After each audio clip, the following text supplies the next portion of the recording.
Hi everyone, my name is Kelly. Thank you for clicking on this video.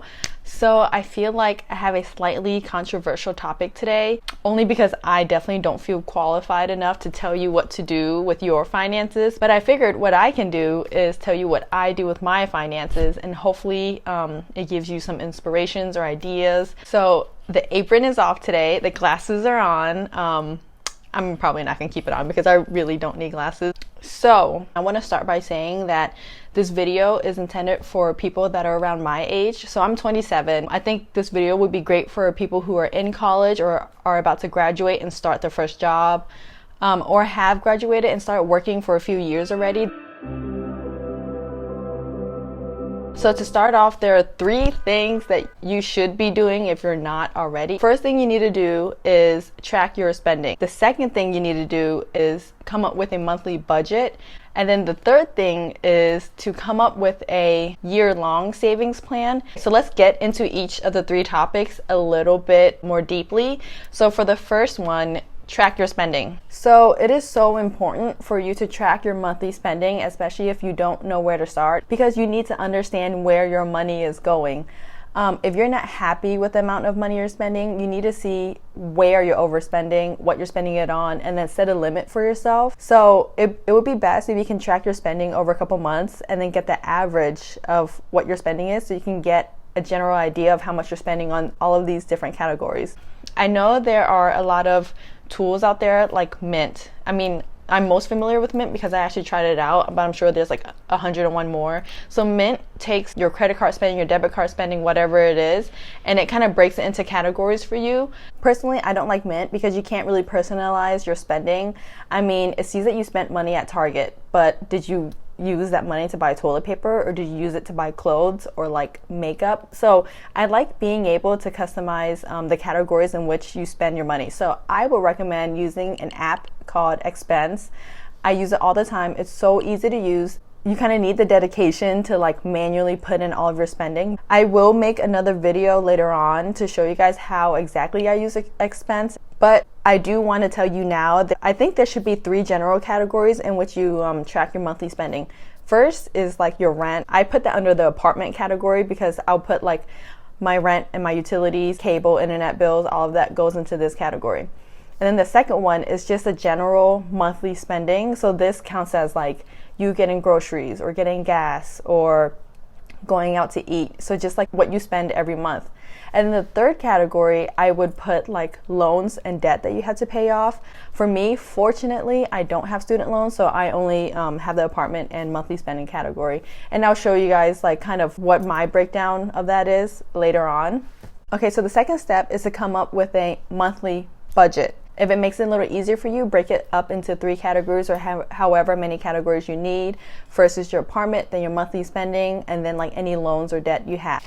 Okay, so for your apartment, typically the spending shouldn't vary too much because your rent is a fixed price. I mean, your utilities might be a fixed price. For me, it kind of fluctuates, but it's usually around the same amount. So that should be easy. For your monthly spending, if you kind of don't know where to start to budget your monthly spending, I would break your month into weeks and see how much you spend per week. So I go grocery shopping every week, and my boyfriend and I tend to spend between 80 and 100. So that's like $40-50 a person. I used to get gas once a week, so that was like $25. I try to not eat out so much every week, so maybe if we eat out once a week, I would say, okay, that's $30 per person. And then you add on your subscriptions and like your recurring expenses. I would have like a catch-all category, like an other, so then if you don't know which category it belongs to, you can just put it here. So if you kind of have categories like that and then just multiply it times 4, then you have like an overall monthly budget for those categories. Along with your monthly spending, you want to account for any debt or loans you want to pay off.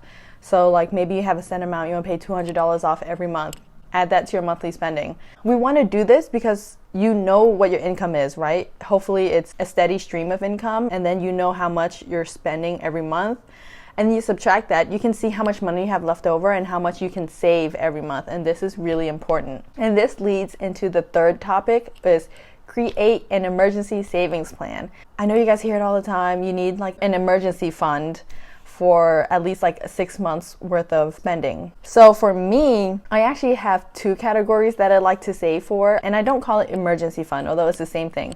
I like to call it my long-term savings plan and my short-term savings plan. Your long-term savings plan is exactly like your emergency fund. You want to build that up as much as you can and never take from it unless it's an emergency, unless you are saving for something big like a house or a car or, you know, something like that. I have a short-term savings because I like to do things like travel when the world was normal.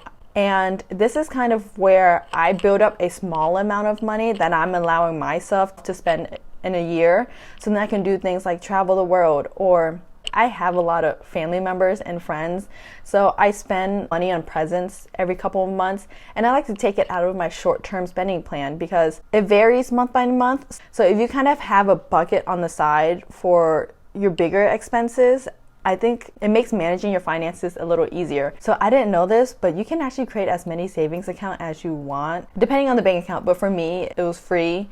So I have my checkings account, and I have a long-term savings fund and then a short-term savings fund. So how do you figure out how much money to put aside? So I'm gonna break it down for you guys and give an example. I'm not gonna tell you my actual income or anything because that's a little too much information. Let's pretend I make $1,500 bi-weekly after taxes.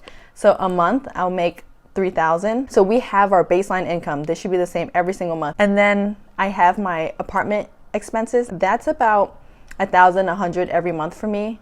These are real numbers, okay? Everything that I'm telling you guys are real numbers besides my income. And then I have my monthly spending. I try to limit my monthly spending to $700 a month. This is the sweet spot for me. It will probably take some time for you to figure out what that sweet spot is. I would recommend to make it as low as you can while still living a fulfilling life.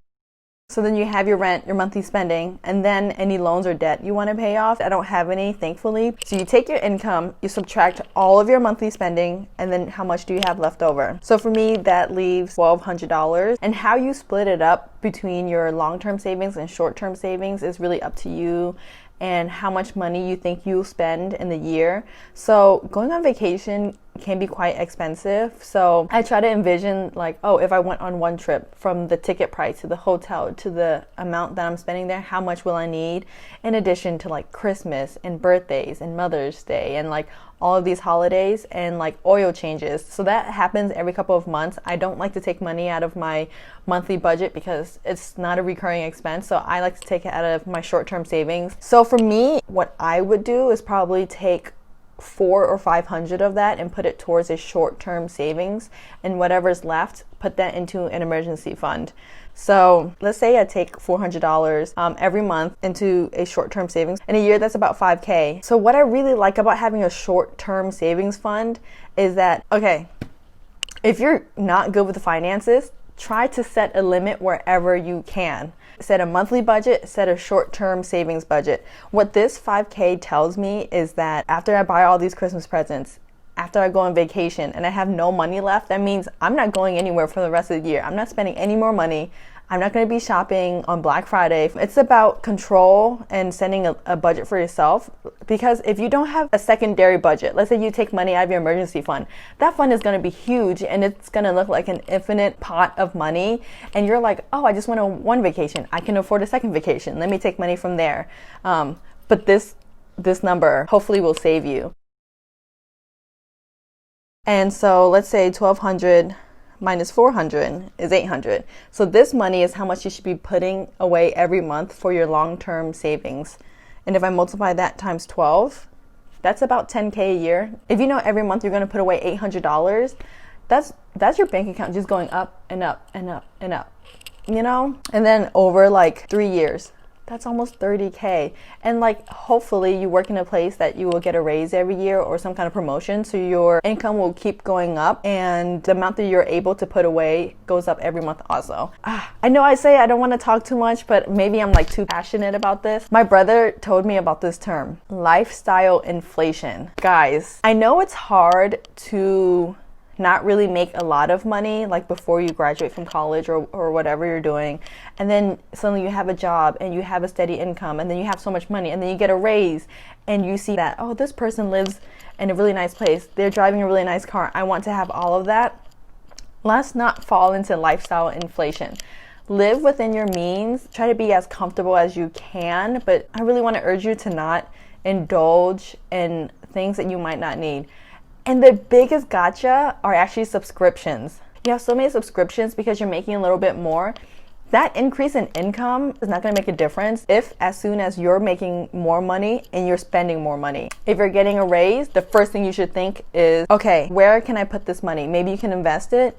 Maybe you can put it into your emergency fund, but don't think, oh my God, I have extra money. Let me go buy new shoes or like go eat at a fancy restaurant, you know? I hope that if you keep creating budgets for yourself and you create limits for yourself, that it'll keep you in check, it keeps me in check, and it'll help your money grow. If you guys have any questions, please put them below. Like I said, I'm not qualified to tell you what to do with your money. I can only share with you what I do, but I would love to help you out as much as I can. I'll try to make another video of how I use the expense app that I told you about and like the categories I use and blah, blah, blah. So I hope that you learned something out of this video. I hope that it motivates you to get started. If you haven't seen my other videos, I would love it if you guys checked it out. It's totally different from this. My channel is like all over the place because I love like 1,000,001 things. I have a makeup video up and a coffee recipe video up, and it's freaking October, guys. I'm gonna have a lot of Halloween/fall themed videos coming up, so stay tuned. Please like and subscribe. Bye.